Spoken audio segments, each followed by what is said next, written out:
आज विश्व सडक दिवस मनाइरहँदा यसको इतिहासलाई फर्केर हेर्न मन लाग्यो। पहिलो डकुमेन्टेड रेफ्युजी क्राइसिस भनेको 721 BC-मा, त्यो भनेको 2746 वर्ष अगाडि हालका इजरायलीहरू आफ्नै थाक थलोबाट 10,000 लखेटिन बाध्य भएका थिए, त्यति बेलाका असिरियन इम्पायरबाट पराजित भएर।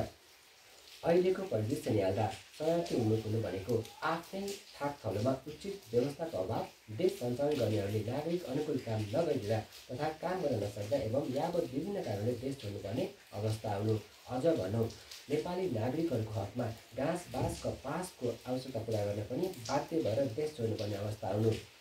ठिक आजको 3 दिन अगाडिको सायद नेपालका लागि पूर्व भारतीय राजदूत मिस्टर रञ्जित रेको पोडकास्ट अन्तर्बाट सुनिरहँदा उहाँको भनाइलाई पत्याइदिनु हो भने करिब 1 करोड, त्यो भनेको 1/3 नेपाली नागरिक देश बाहिर काम गर्न बाध्य छन्। तर नाम भने वैदेशिक रोजगारी होइन, किनभने पछि आफ्नो हिसाब फर्किन भने पाइन्छ।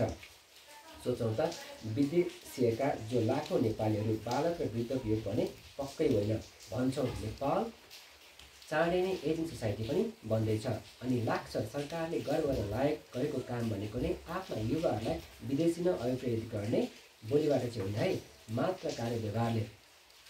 अझ नेपाली नागरिकहरूलाई भिटामिन शरणार्थी बनाए, त्यो पनि सरकारी संयन्त्रबाट करोडौँ पैसा असुली विदेश पठाउने प्रपञ्च हिक्का होस्। यसै देशमा भएको है तीव्र यथार्थ हेर्नुहोस् नैतिकता। अब नजिकैको बिहार राज्य कुरा गरौँ।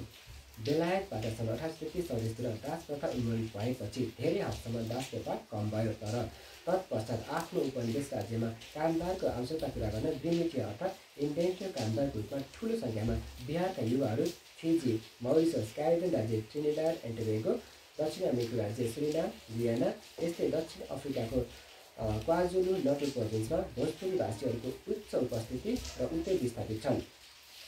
अहिले हामी नेपालीहरू इन्डेन्चर अर्थात् ग्रिनिटियाको नाममा नभए पनि आधुनिक इन्डेन्चर लक्षित काममा कति नेपाली युवाहरू मध्यप्रदेश लगायतका देशहरू अप्रिएका छन्। सरकार सञ्चालन गर्नेहरू अवगत नै होलान्। केही सम्मानवाद हामीलाई थाहा छ।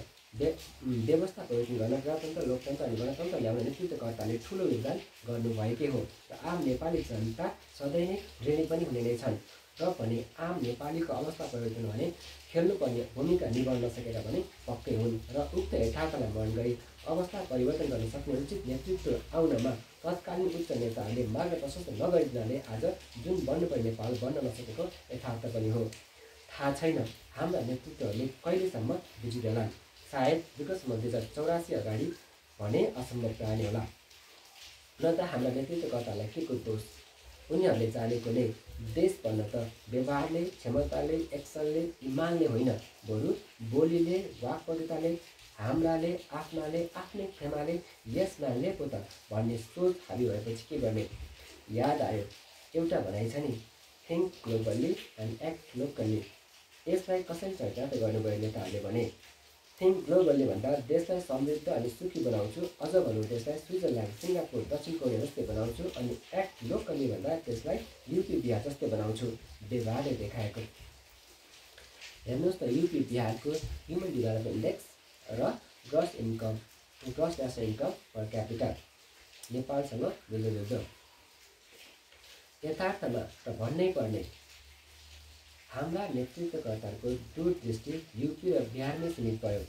नजिकै नेपालकै सिमानामा जोडिएका सिक्किम, पश्चिम बङ्गाल र उत्तराखण्ड राज्यले मारेको विकासको फड्कोको समेत हेर्नै पाएन।